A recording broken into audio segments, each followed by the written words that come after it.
जय श्री कृष्णा। राधे राधे जी। आज की पावन कथा में आप सभी भक्तों का हार्दिक स्वागत है। भगवान श्री हरि और माता लक्ष्मी जी की कृपा आप और आपके समस्त परिवार पर बनी रहे। भक्तों, आज है 18 मई और दिन है सोमवार का। तो आइए भगवान श्री हरि विष्णु जी का ध्यान करते हुए आज के पुरुषोत्तम मास के दूसरे अध्याय को प्रारंभ करते हैं। अर्जुन कहते हैं कि हे कमल पत्र के समान विशाल नेत्रों वाले, हे नाभि में कमल धारण करने वाले, देवों में उत्तम भगवान, आप सदैव अपने भक्तों की रक्षा करें।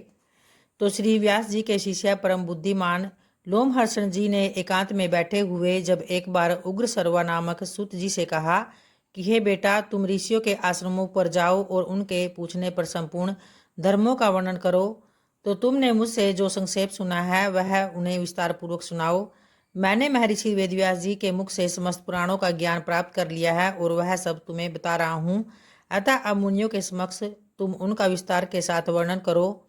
तो प्रयाग में कुछ महर्षियों ने जो उत्तम कुलों में उत्पन्न हुए थे, साक्षात भगवान से प्रश्न किया था कि वे किसी पावन प्रदेश में जाना चाहते हैं।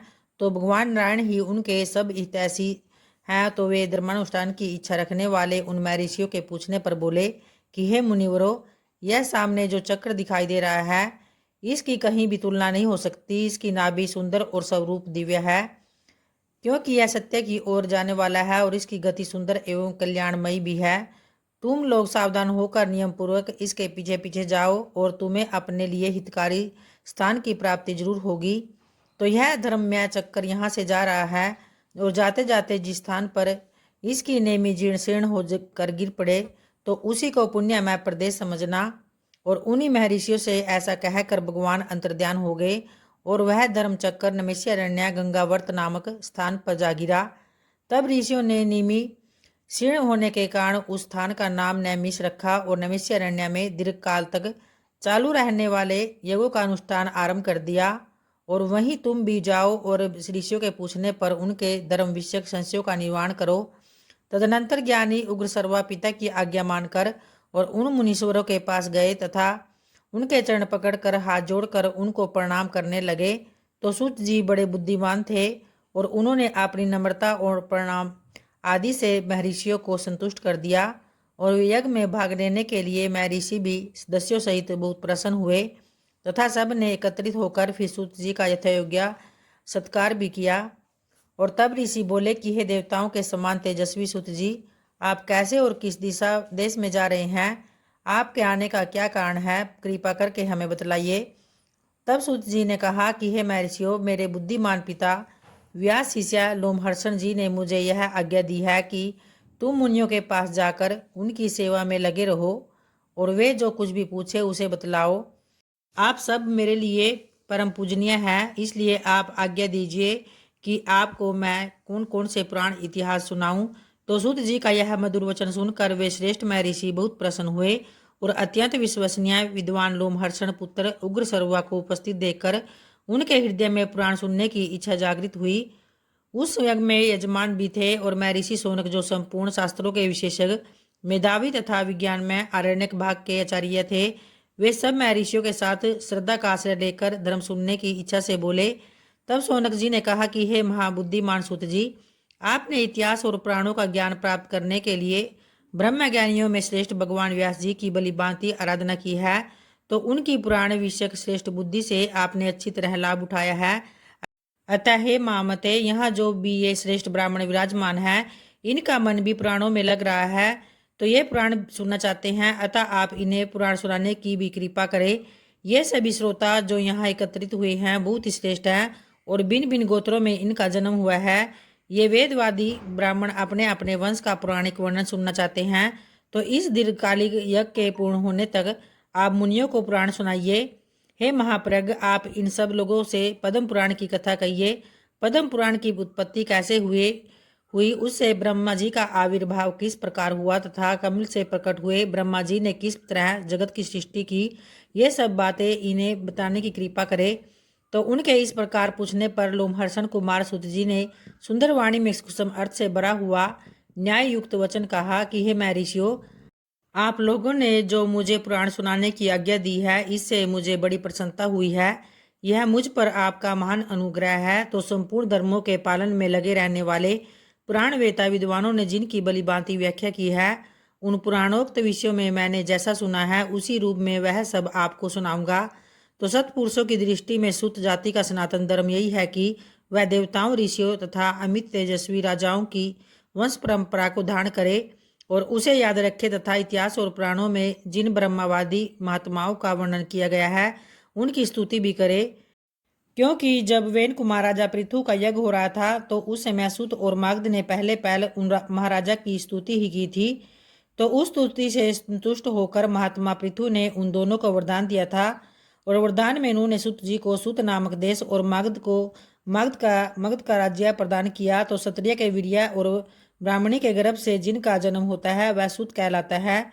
ब्राह्मणों ने मुझे पुराण सुनाने का अधिकार दिया है। आपने धर्म का विचार करके ही मुझसे पुराण की बातें पूछी है, तो इसलिए इस भूमंडल में जो सबसे उत्तम और ऋषियों द्वारा सम्मानित पद्म पुराण है उनकी कथा आरंभ करता हूँ।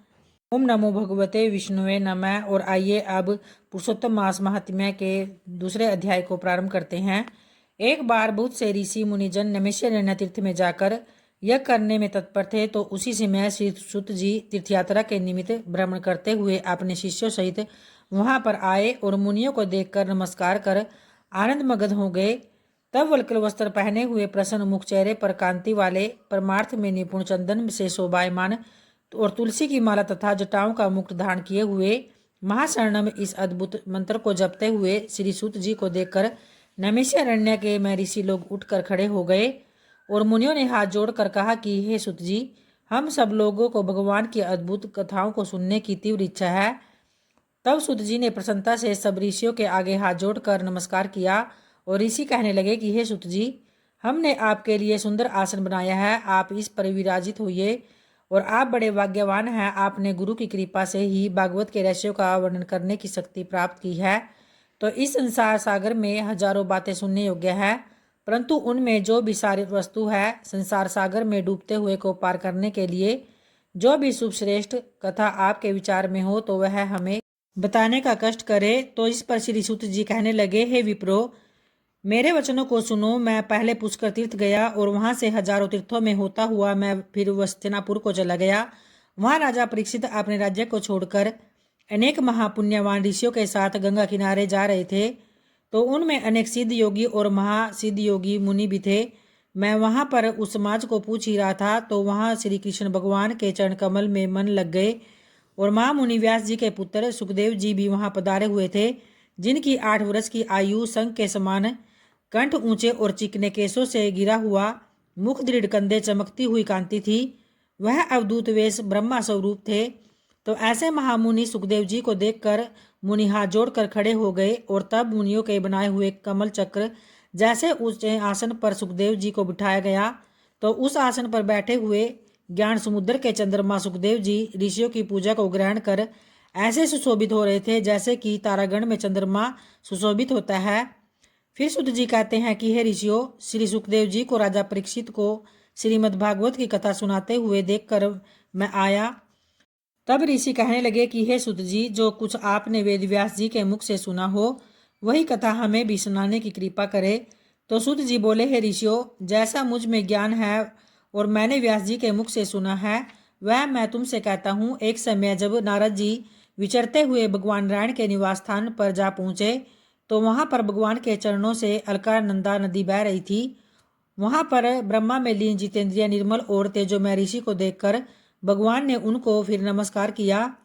तब साष्टांग नमस्कार कर श्री विष्णु जी की स्तुति करते हुए नारद जी कहने लगे कि हे देवादिदेव, संसार के स्वामी, दया सिंधु, आप सत्यवादी हो, त्रिसत्य हो, सत्य के सार रूप सत्य से ही उत्पन्न हो और सत्य योनि हो, और तो मैं आपको बारंबार नमस्कार करता हूँ। अतः हे भगवान, सब प्राणियों के हृदय विषयों में आसक्त, आप स्त्री पुत्रादि के मोह में फंसे हुए गृहस्थी लोगों का हित करने वाले लाभदायक कथा व्रत कुछ विचार कर मुझे बतलाइए। मैं आपके मुखारविंद से कुछ सुनने के लिए ब्रह्मलोक से आया हूँ। तो नारद जी के ऐसे वचनों को सुनकर भगवान हंसकर नारद जी से कहने लगे कि हे नारद, भगवान श्री कृष्ण की पुण्य कथा को सुनो। हे तात, जगत के विधाता और उसको एक पल मात्र में नाश करने वाले, उनके कर्मों को कहने वाला पृथ्वी पर कौन समर्थ है। अतः हे नारद जी, ऐसे भार युक्त कथा भी तुम जानते ही हो, परंतु फिर भी दरिद्रता को हरने वाला, यश और श्रेष्ठ पुत्रों को देने वाला, मोक्ष देने वाला तथा शीघ्र सेवन योग्य ऐसे अद्भुत पुरुषोत्तम मास महात्म्य को मैं कहता हूँ। तो नारद जी कहते हैं कि हे प्रभु, स्वामियों सहित मैंने चैत्रादि मास तो सुने हैं, परंतु उनमें पुरुषोत्तम मास नहीं सुना। यह पुरुषोत्तम कौन सा मास है और यह कैसे हुआ, हे कृपानिधे, यह सब आप मुझसे कहिए। तो इस मास का स्वरूप और विधान क्या है, स्नान कैसे करना चाहिए, क्या दान करना चाहिए और जब पूजा तथा उपवास आदि क्या साधन है, इसके अतिरिक्त तो और भी कोई सार हो तो वह सब मुझे बतलाने की कृपा करे। तब सूत जी कहने लगे कि हे ऋषियों, नारद जी के ऐसे जनहितकारक वचन को सुनकर भगवान फिर चंद्रमा के समान शीतल और शांति देने वाले वचन बोलने लगे। आइए अब माता तुलसी का ध्यान करते हुए उनकी आरती को प्रारंभ करते हैं। जय जय तुलसी माता मैया, जय जय तुलसी माता, सब जग की सुखदाता, सबकी वर माता, सब योगों से ऊपर, सब रोगों से ऊपर, रज से रक्षा करके सबकी भव तराता। मैया जय जय तुलसी माता, मैया जय जय तुलसी माता। भटुपुत्री है श्यामा की, सुरवल्ली है ग्राम्या, विष्णु प्रिया जो नर तुमको सेवे, सो नर तर जाता। मैया जय जय तुलसी माता, मैया जय जय तुलसी माता। हरि के शीस विराजत, त्रिभुवन से हो वंदित, पतित जनों की तारिणी, तुम हो विख्याता। मैया जय जय तुलसी माता, मैया जय जय तुलसी माता। लेकर जन्म विजन में आई दिव्य भवन में, मानव लोक तुम्ही से सुख संपत्ति पाता। हरि को तुम अति प्यारी, श्याम वरण सुकुमारी, प्रेम अजब है उनका, तुमसे कैसा नाता। मैया जय जय तुलसी माता, मैया जय जय तुलसी माता। हमारी विपद हरो तुम, कृपा करो माता।